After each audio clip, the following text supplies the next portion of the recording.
pretty Prattville. And there's a lot of people here, but there are still wide open spaces.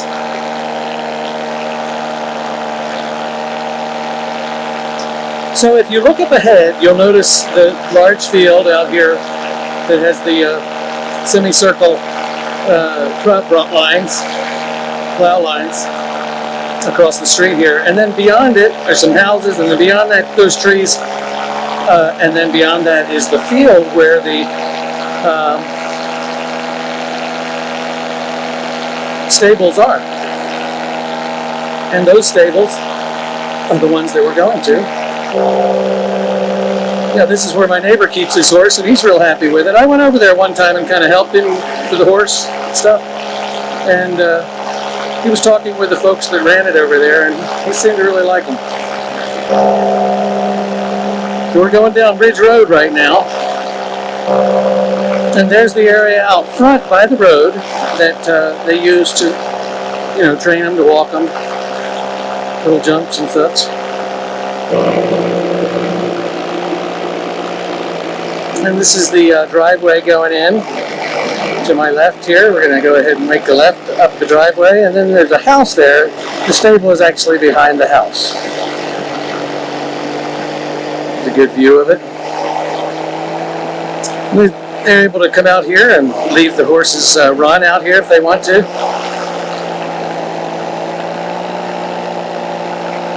So that's a pretty large place.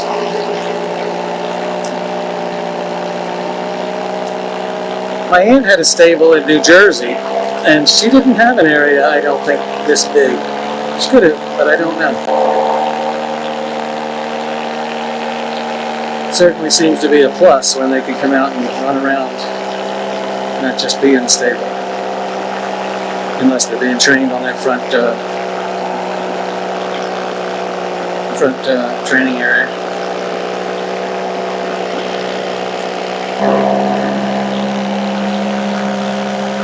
Okay, so here's a good view coming in from this way of the church. Centerpoint Fellowship Worship Center that is being built right now. They're laying in the footers. The footers are being laid. There it is. They're big. So this is a really good view of it from up here.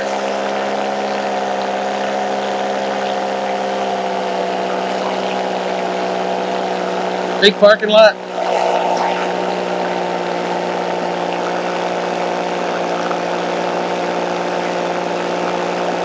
There you go.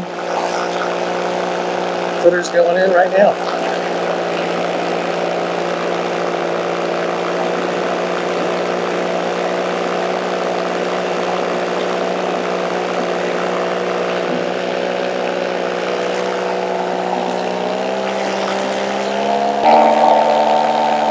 That's a pretty scene over there. So this is probably a good time as any as we go toward the Prattville paper mill to do the Gettysburg Address. So let's give it a try. 407 years ago, our fathers brought forth on this continent a new nation, conceived in liberty and dedicated to the proposition that all men are created equal. Now we are engaged in a great civil war, testing whether that nation or any nation so conceived and so dedicated can long endure. We are met on a great battlefield of that war. We've come to dedicate a portion of that field as a final resting place for those who here gave their lives that that nation might live. It is altogether fitting and proper that we should do this. But in a larger sense, we cannot dedicate, we cannot consecrate, we cannot hallow this ground. The brave men, living and dead, who struggled here have consecrated it far above our power to add or detract. The world will little note what we say here, but it can never forget what they did here. It is for us, the living, rather, to be dedicated here, to the unfinished work which they who fought here have thus far so nobly advanced. It is, rather, for us to be here dedicated to the great task remaining before us, that from these honored dead we take increased devotion, to that cause for which they gave the last full measure of devotion, that we here highly resolve that these dead shall not have died in vain, that this nation, under God, shall have a new birth of freedom, and the government of the people, by the people, for the people, shall not perish from the earth. So Lincoln gave that after the Battle of Gettysburg in Gettysburg, Pennsylvania, and he knew that his job was not simply to mark a resting place for brave men and who had given their lives fighting for the Union and for the freedom of the slaves. He needed to speak a message that would motivate and galvanize the people who were there and the people around the country to continue, even after this huge cost of many tens of thousands of lives so far in the war. He wanted to keep at it. So there you got your little history lesson from Dave DePino as I fly over the beautiful city of Prattville, Alabama.